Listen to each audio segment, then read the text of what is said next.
కూటమి ప్రభుత్వం ఏర్పడిన తర్వాత సుమారుగా 8 నెలలు పూర్తవుతుంది.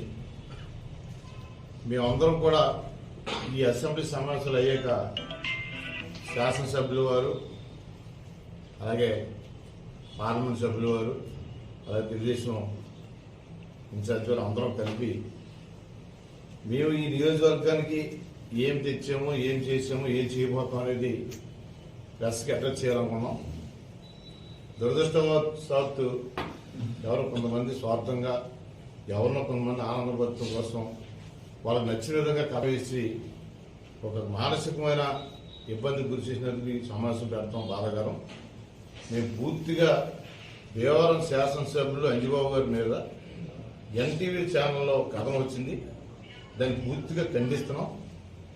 ఎందుకంటే వాళ్ళకి నచ్చిన విధంగా ఖండన వాళ్ళు మరి ప్రకటన చేసుకోవడం అనేది చాలా దుర్మార్గమైన విషయం అని చెప్పి ప్రజలందరూ భావిస్తున్నారు.